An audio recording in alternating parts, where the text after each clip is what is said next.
교회를 분류할 때 큰 교회, 작은 교회 그런 얘기들 하죠. 또 개척교회, 자립교회 그런 이야기를 합니다. 농어촌 교회, 도시교회 이렇게 분류해서 말들을 하죠. 또 그 교회 참 좋은 교회야 그런 말들 합니다. 그러면 그 교회 나쁜 교회야 그런 말은 쓰지 않지요. 그런가 하면 그 교회는 참 예뻐, 멋있어, 아름다워 표현하기도 하는데 이것은 대부분 교회 건물과 관련해서 잘 지었다, 잘 꾸몄다 그런 것을 표현하는 경우죠. 그러나 교회는 그 교회 참 미워 그런 표현은 쓰는 걸 못 봤습니다.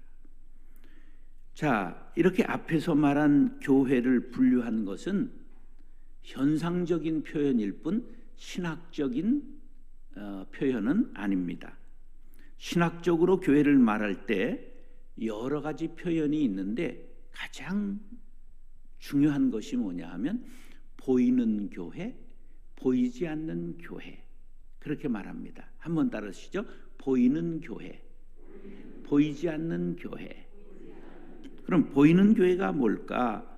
보이는 교회는 육적인 교회라고도 말하고 유형교회라고도 말하고 가시적인 교회라고도 말하고 가견적인 교회라고도 말합니다.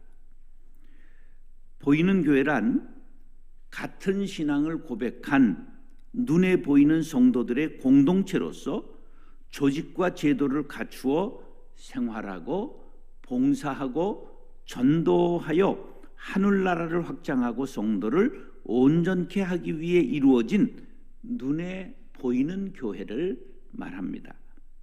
그러니까 일산세광교회와 같이 건물이 있고 사람이 있고 조직이 있는 교회를 신학적으로 뭐라 그런다?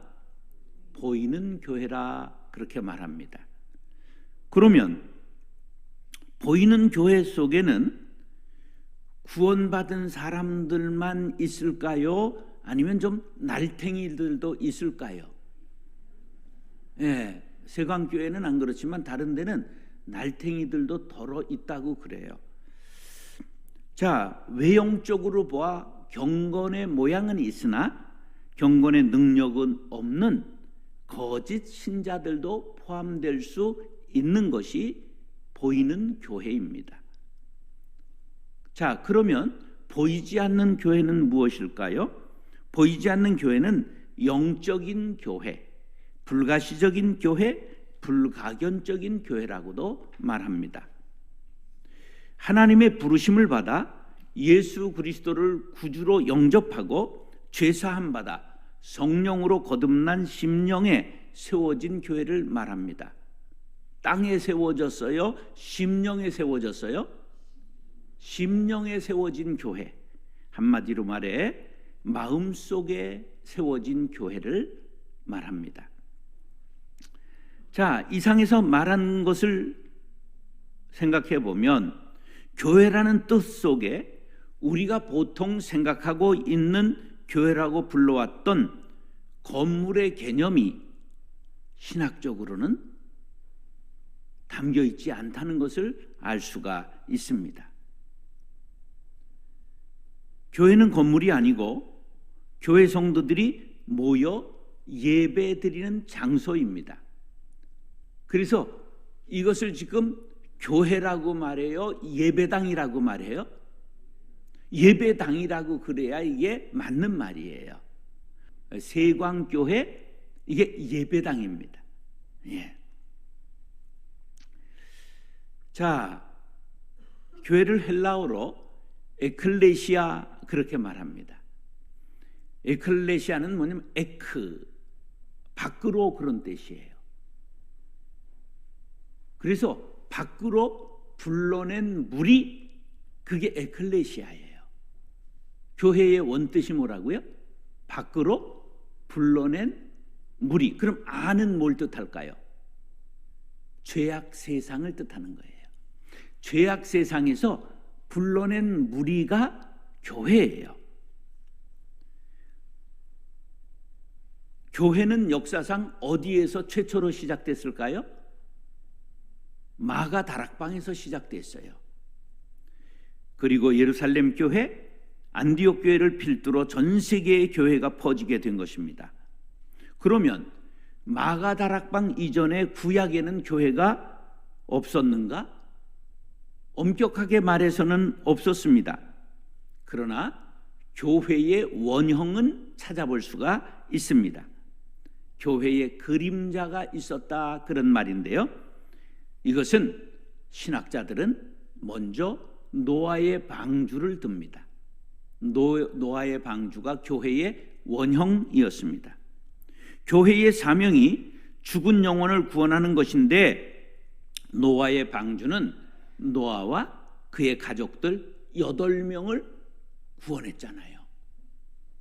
그래서 우리가 아담의 후손이지요. 그런데 다 죽었어요. 그러면 새로운 시조가 누굴까요? 노아가 중간 시조가 된 거죠. 구원선이에요. 바로 노아의 그 방주는 구원선이에요. 그래서 배 선자에, 한자를 아시는 어른들은 배 선자를 생각해 보세요. 배 주자에다가 8 입구자 사람, 몇 사람이 탄 게 배예요? 8사람. 노아의 식구 8사람이 탄 것이 배예요. 그렇게 한자가 만들어졌다는 전설이 있어요. 뭐 사실일지 아닐지는 잘 몰라요. 방주에 들어온 자들이 홍수 심판에서 살아남은 것이 교회에 들어온 사람들이 구원받게 될 것을 미리 노아의 방주를 통하여 보여주신 것이다. 그래서 원형이다, 그런 말을 쓰는 거예요. 그 다음에 모세가 어디에 담겨서 살아났어요? 갈대 상자에. 그리고 그 갈대 상자가 교회의 모형이라고 말하는 학자들도 있습니다. 죽을 운명의 모세가 갈대 상자를 타고 나일강을 떠내려가다가 건짐받아 살아났기 때문입니다. 그 다음에 이스라엘 백성들이 출애굽했을 때 광야를 40년 방황하고 연단받았는데, 그 광야가 교회라고 신학자가 한 말이 아니라 초대교회의 7집사였던 최초의 순교자 스데반이 순교하기 전에 자기 동족들 유대인에게 설교했던 내용이 오늘 본문인데, 그 본문 중에 38절에 우리 조상들과 함께 광야 교회에 있었고, 광야 교회라는 말을 처음으로 했습니다. 지금 교회는 예수님께로부터 복음을 받은 무리들입니다. 그리고 복음을 들고 세상으로부터 나온 무리들이 교회인 것입니다. 지금 우리가 저 세상으로부터 여기 나온 거예요. 이게 들어온 게 아니라 저 세상에서 이리로 나온 거예요. 이게 에클레시아예요. 자, 이스라엘도 모세로부터 하나님의 말씀을 받고 어디서 나와요? 애굽에서 나일강 건너서, 홍해를 건너서 나온 거예요, 광야로. 그게 광야가 교회예요. 스데반은 성경에 대해 놀라운 통찰력을 가진 신학자라고 말할 수가 있습니다. 영적으로 우리들이 살고 있는 세상은 광야입니다. 가나안이 천국이잖아요. 천국을 들어가기 전에 우리가 예수를 믿는데도 불구하고 어디 40년 방황해야 돼요? 광야를 떠돌아야 돼요. 그래서 이 세상의 교회는 바로 예수 믿고 천국으로 팍 들어가지 않고 광야를 떠돌고 있는 광야교회예요. 영적으로 볼 때 우리 지금 교회는 무슨 교회라고요? 광야교회. 그래서 바람 불고 시련이 있는 거예요. 오늘 광야교회를 가지고 있는 특성에 대해 교회란 무엇이며 교회의 모습은 어떤 것인가, 우리 교회는 어떤 교회가 되어야 할 것인가를 상고할 때 성령께서 큰 은혜 내려주시기를 축복합니다. 따라하시죠. 교회는 거룩합니다. 광야교회는 거룩합니다. 그러니까 어떤 사람이 뭐가 거룩해요?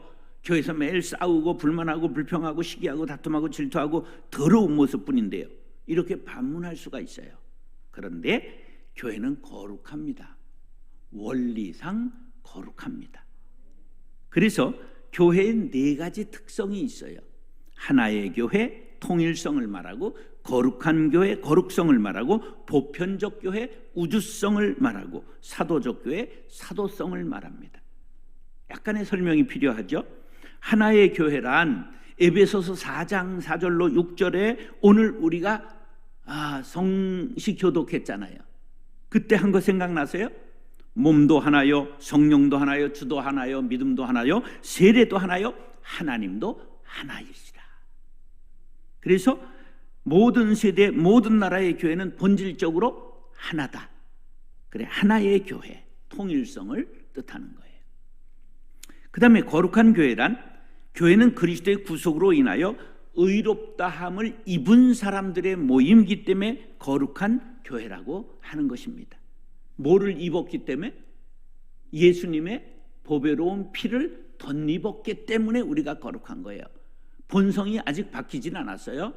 성화의 과정에 있어요. 그러나 예수님의 보혈의 피, 보배로운 피 때문에 우리가 거룩한 거죠. 그래서 교회는 거룩한 거예요. 자, 보편적 교회라는 것은 예수 그리스도께서 성령으로 임재하는 곳은 어디든지 공동의 교회입니다. 그리스도에게 뿌리를 둔 모든 교회는 시간과 장소를, 공간을 초월하여 그 은혜가 동일하다는 면에서 보편적 교회라 그러는 거예요.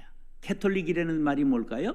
보편적이다, 이런 말이에요. 캐톨릭은 자기들만 보편적이다, 자기들만 바로 교회다운 교회다, 그렇게 말하는데 아니다, 우리도 거룩한 교회다, 그렇게 말하는 거죠. 그 다음 사도적 교회란 사도들의 신앙을 계승해야 정통교회가 될 수 있다는 뜻으로 사도적 교회라는 말을 사용하는 것입니다. 그래서 사도들에게 안수받았던 목사들이 또 안수하고 또 안수하고 또 안수해서 2000년 내려오고 있는 거예요. 그래서 장로도 또 권사도 집사도 안수를 받는 것, 바로 그게 사도적 교회의 표징을 나타내기 위함인 것이지요. 자, 37절로 38절 읽겠습니다. 시작. 이스라엘 자손에 대하여 하나님이 너희 형제 가운데서 나와 같은 선지자를 세우리라 하던 자가 곧 이 모세라. 시내산에서 말하던 그 천사와 우리 조상들과 함께 광야 교회에 있었고 또 살아있는 말씀을 받아 우리에게 주던 자가 이 사람이라. 광야 교회에 담임이 있었는데 누구라고요? 모세라고 성경에 말하고 있는 거예요. 광야 교회의 담임은 누구였다? 일대 목사님이 바로 모세였어요. 자, 모세는 거룩한 사람일까요? 광야 교회가 거룩하니 당연히 거룩하지요. 근데 모세가 정말 거룩할까? 피부가 까무잡잡한 여자, 에디오피아 여자 구스 여인을 취했잖아요. 일로 인하여 누이 미리암과 형 아론이 모세를 비방해요. 아니, 이스라엘에 여자가 없어 구스 여자를 첩으로 들여 늙어가지고 주책 없이 남 부끄럽지도 않나? 이렇게 비방했단 말이에요. 백성들에게 앞으로 뭐라고 말할 거야? 그래가지고 권위가 서겠나? 당장 나와 사과해. 별소리를 다 했지만 모세는 자기가 잘못한 게 있으니까 꿀먹은 벙어리가 됐어요. 그런데 하나님께서 갑자기 모세, 아론, 미리암 셋 나와. 그래서 밖으로 부르셨어요. 나갔더니 아론과 미리암에게 하나님이 말씀하세요. 모세가 잘못했지? 예, 그럴 수가 있습니까? 그러면 모세를 누가 세웠지? 하나님께서 세우셨죠. 그런데 너희가 어찌하여 내가 세운 모세를 그렇게 비방했지? 그 비방이 나에게 날라오지 않았냐? 하나님께서 진노하시고 떠나버리셨어요. 그랬더니 미리암이 어떻게 됐죠? 문둥병자가 됐어요. 결국은 아론이 모세에게 잘못했다고 용서해달라고 싹싹 빌었어요.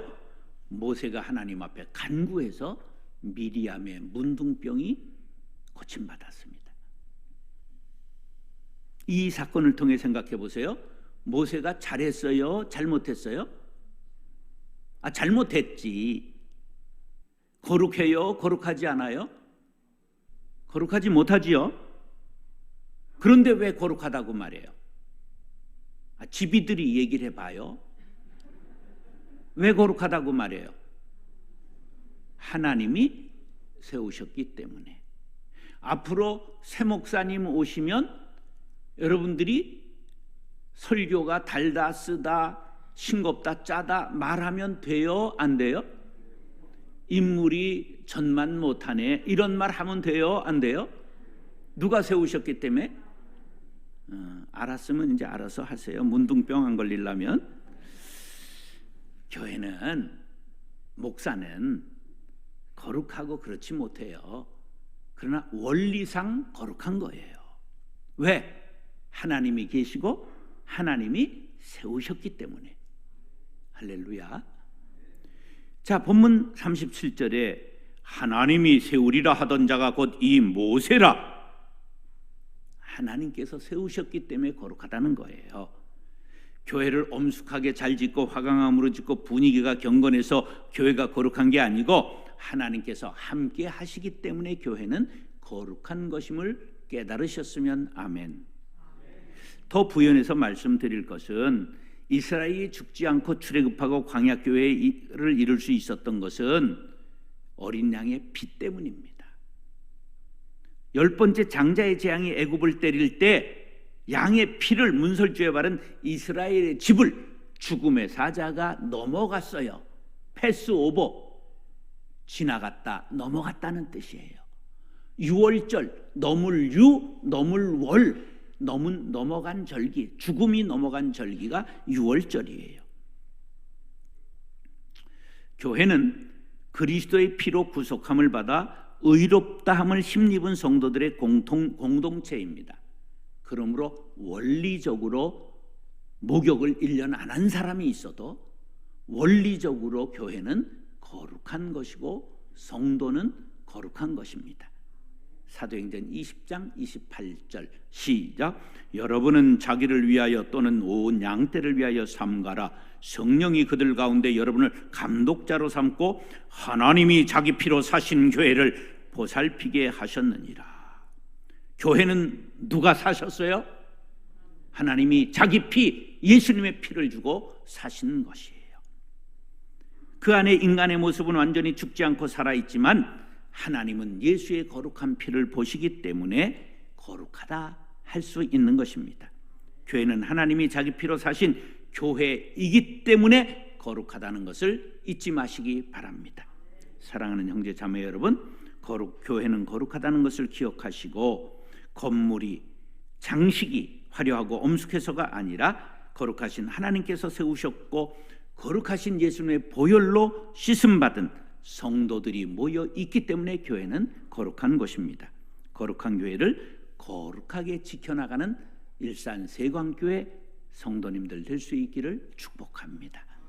따라서 교회는 불완전합니다. 교회가 구속의 은혜 때문에 거룩하고 하나님이 세우셨기 때문에 거룩하다는 것은 원리입니다. 원리 면에서는 교회가 거룩하지만 실제적으로는 불완전해요. 광야 모습을 한번 살펴봅시다. 39절로 43절 시작. 우리 조상들이 모세에게 복종하지 아니하고자 하여 거절하여 그 마음이 도리어 애굽으로 향하여 아론도로 이르되 우리를 인도할 신들을 우리를 위하여 만들라. 애굽 땅에서 우리를 인도하던 이 모세는 어떻게 되었는지 알지 못하노라 하고 그때에 그들이 송아지를 만들어 그 우상 앞에 제사하며 자기 손으로 만든 것을 기뻐하였던 하나님이 외면하사 그들을 그 하늘의 군대 섬기는 일에 버려두셨으니 이는 선지자의 책에 기록된 바 이스라엘 집이여 너희가 광야에서 40년간 희생과 제물을 내게 드린 일이 있었느냐? 몰록의 장막과 신 레판의 별을 받들었으며 이것은 너희가 절하고자 하여 만든 형상이로다. 내가 너희를 바벨론 밖으로 옮기리라 함과 같으니라. 하나님께서 시내산에서 모세를 부르세요. 모세가 시내산으로 올라가 하나님을 뵙고 하나님께서 모세에게 십계명을 주십니다. 하나님과 대면하여 기도하느라고 모세가 40일간 산에서 내려오지 않자 백성들이 아론을 졸랐습니다. 모세가 하나님께 징계받아 죽은 것 같은데 우리를 인도할 신을 만들어 달라. 아론이 흉흉해진 민심을 달래기 위해서 애굽에서 섬기던 황금 송아지를 만들었어요. 백성들이 그것을 단 위에 놓고 춤추고 먹고 뛰놀았습니다. 그뿐 아닙니다. 때로는 하늘의 군대를 섬겼습니다. 일월성신을 뜻하는 겁니다. 해와 달과 별을 뜻하는 것입니다. 몰록을 섬겼습니다.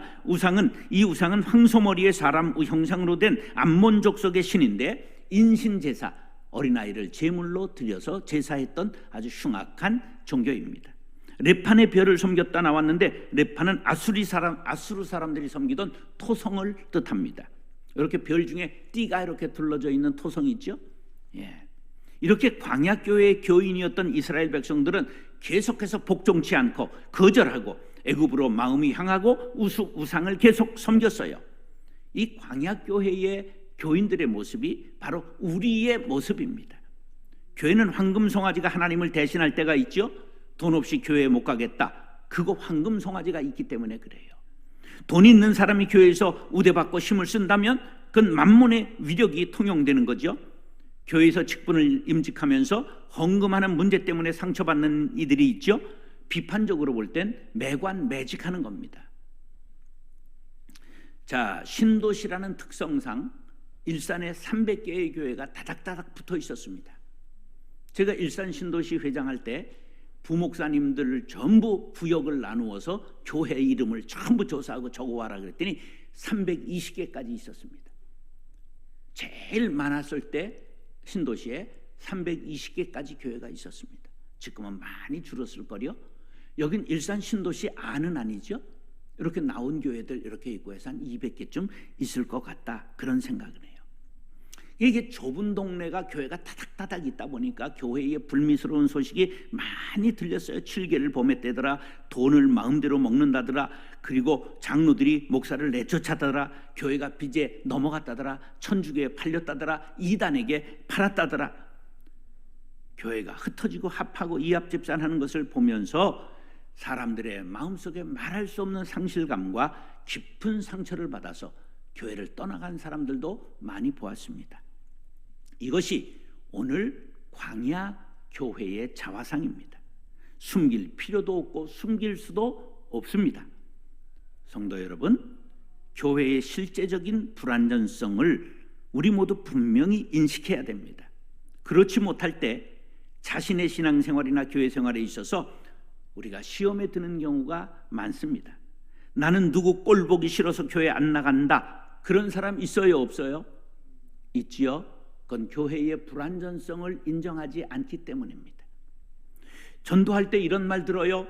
나는 교회 다니는 사람들 정말 밥맛 없어, 나 교회 안 간다. 그런 사람이 있어요.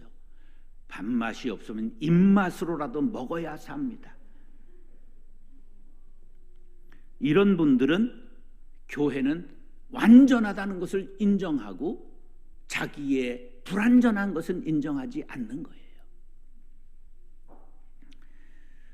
교회는 천국의 형상이 있을 뿐이지 천국은 아닙니다. 교회는 거룩성이 있지만 실제적으로는 불완전합니다. 하나님을 믿는다고 인간이 신이 될 수는 없습니다. 예수 믿는다고 하루아침에 예수가 될 수는 없습니다. 가가와 도요이토라고 하는 하천풍원 유명한 일본의 신학자 목사님은 교회는 목욕탕이라고 말했습니다. 목욕탕은 때 있는 사람이 가요, 때 없는 사람이 가요? 우리 모두가 허물 있는 사람들이라는 뜻이지요.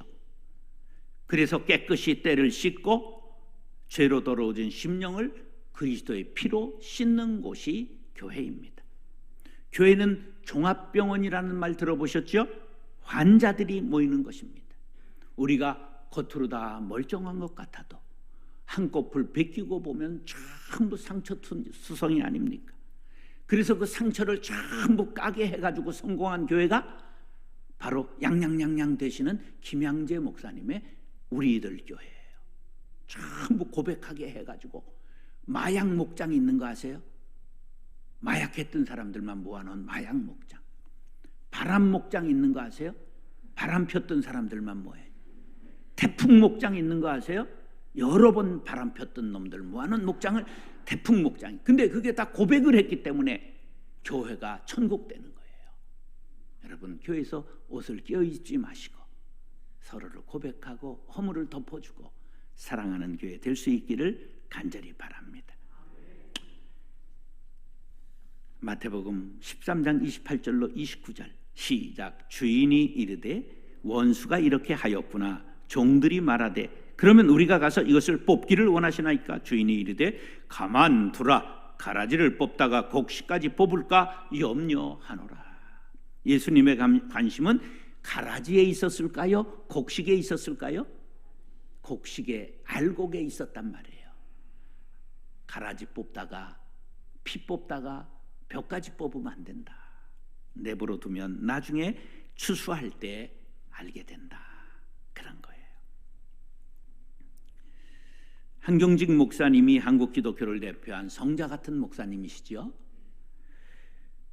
이분이 아세아 연합신학대학 이사장으로 있을 때 학장에 대해서 교수들과 학생들과 교직원들이 막 비판을 했어요. 그랬더니 한 목사님이 뭐라 그러냐면 학장 때문에 이 학교가 이만큼 자라고 여기까지 유지되었습니다. 그래서 끝나버렸어요. 누구나 허물이 있죠. 그러나 좋은 면도 있습니다. 사랑하는 형제 자매 여러분, 교회는 불완전합니다. 그러나 성령이 인도하십니다. 하나님께서 세우셨습니다. 거룩한 교회를 보실 수 있는 믿음 갖게 되시기를 예수님의 이름으로 축원합니다. 따라서 교회는 자라야 합니다. 꾸준히 자라야 돼요. 처음에는 가라지가 커 보이지만 나중에 꾸준히 자라면 가라지는 덮이게 되어 있습니다. 교회는 불완전하면서 거룩함으로 발전해야 됩니다. 머물러 있으면 안 됩니다. 날마다 자라가야 됩니다. 자, 44절로 47절 빨간 글씨만 읽겠습니다. 시작. 광야에서 우리 조상들에게 증거의 장막이 있었으니 여호수아와 함께 가지고 들어가서 다윗 때까지 이르니라. 다윗이 하나님 앞에서 은혜를 받아 야곱의 집을 위하여 하나님의 처소를 준비하게 하여 달라고 하더니 솔로몬이 그를 위하여 집을 지었느니라. 자, 모세가 정성 들였던 장막에 하나님이 임재하셨고 다윗이 성전을 그렇게 짓고 싶어 준비를 했지만 너는 싸움 전쟁에서 피를 많이 흘려 네 손에 받지 않겠다. 그래서 솔로몬에 의해서 성전을 지어 받으셨어요. 자녀들이 키가 자라고 지혜가 자라고 어른이 되는 것을 부모님들이 기뻐하는 것처럼 우리의 믿음이 자라지고 행실이 거룩해지고 신의 성품을 닮아갈 때 하나님이 가장 기뻐하시는 줄 믿으시기 바랍니다. 일산세관교회는 끊임없이 노력하며 점점 성숙해지기 위하여 날마다 고상하고 아름답고 향기나게 자라가야 합니다. 지금까지 일산세관교회는 건강하게 성장했습니다. 교회가 평안했습니다. 좋은 교회 소문났습니다. 그러나 이대로 유지해야 한다, 그런 교회는 없습니다. 개혁교회 전통은 늘 성화되고 개혁되는 것임을 알아야 됩니다. 선줄로 생각한 자는 넘어질까 조심하라. 광야교회는 자전거와 같습니다. 페달을 놓는 순간 넘어집니다. 알스톰이라는 목사님이 이렇게 말했어요. 프로테스탄트는 교회가 단번에 새롭게 될 수 없는 죄인들의 교회로서 계속적인 갱신과 개혁이 진행되지 않으면 안 된다는 사실을 알아야 한다. 이런 의미에서 지상교회를 전투적인 교회라고도 말합니다. 늘 악과 싸우고 불의와 싸우고 불완전성에서 거룩함으로 나가기 위해 부조리와 싸우는 교회를 일컫습니다. 그래서 베드로는 이런 말했죠. 그러므로 너희가 더욱 힘써 너희 믿음의 덕을 덕의 지식을 지식의 절제를 절제의 인내를 인내의 경건을 경건의 형제 우애를 형제 우애의 사랑을 더하라. 제크 엘룰 목사님은 기독교인과 참된 교회에는 기독교적 생활의 스타일이라는 것이 반드시 있어야 한다. 일산세광교회의 스타일, 일산세광교회 성도들의 스타일, 그것은 무엇이어야 하겠는가? 에베소서 2장 21절로 22절 시작. 그의 안에서 건물마다 서로 연결하여 주 안에서 성전이 되어가고 너희 성령 안에서 하나님이 거하실 처소가 되기 위하여 그리스도 예수 안에서 함께 지어져 가느니라. 이 말씀 속에 진행형의 단어가 3번이나 나옵니다. 성전이 되어가고 처소가 되어가고 예수 안에서 함께 지어져 가고. 일산시강교회는 주님의 거룩함에 이르는 날까지 날마다 자라가는 교회가 될 수 있기를 간절히 바랍니다. 하나님을 기쁘시게 하는 교회, 지역사회를 위해 개방된 교회, 패역한 시대를 일깨우는 예언자적인 교회, 그러면서 끊임없이 주님의 거룩함을 본받아 광야에서 가나안을 향해 날마다 자라가는 성도님들과 교회가 될 수 있기를 예수님의 이름으로 축원합니다. 기도하겠습니다. 이 시대를 여러 가지 말로 표현하고 있지만 한마디로 표현한다면 스마트폰 시대입니다. 폰으로 해결하는 일들이 참 많아졌습니다. 신앙생활도 이에 포함됩니다. 크리스찬들이 복음 앱을 잘 활용하면 감사와 감동이 가득한 은혜의 도구가 되지만 세상적인 앱을 사용하는 시간이 많아질수록 믿음에서 멀어지게 됩니다. 특히 다음 세대들이 폭력적 게임이나 선정적 영상에 중독되면 영적, 지적, 정서적으로 피폐하게 됩니다. 청소년을 비롯하여 유아에서 노년까지 스마트폰을 은혜의 도구가 되도록 하는 것이 시대적 사명입니다.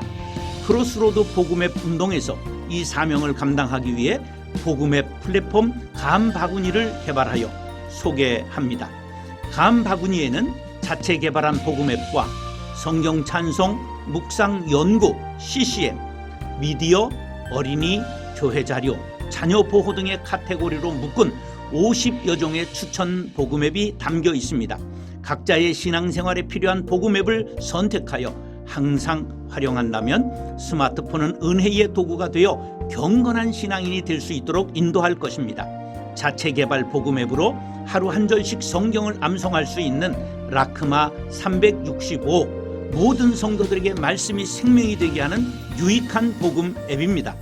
다음 세대를 위한 복음 앱으로는 성경 66권의 목록을 노래와 함께 암송할 수 있는 성경 목록 게임, 산상수훈의 성경 게임 8복, 성령의 9가지 열매를 게임으로 만든 카르포스, 말씀을 읽고 면류관을 획득하는 성경 면류관 게임, 말씀을 읽고 단어를 연결해가는 성경 십자말 게임, 성경 단어로 핸드폰의 자판을 게임으로 익히는 성경 엄지족 성경 퍼즐 게임, 성경 12장을 통째로 암송할 수 있도록 그림으로 표현하고 한글, 영어, 일본어, 중국어로 텍스트와 함께 음원을 듣고 그림을 맞춰가면서 성경을 암송하는 게임으로 유아에서 노년까지 두뇌 개발에 활용할 수 있는 앱입니다. 개발된 모든 앱에는 공유 기능이 있습니다. 주변의 성도들에게 많이 알려서 은혜의 도구로 사용할 수 있게 합시다.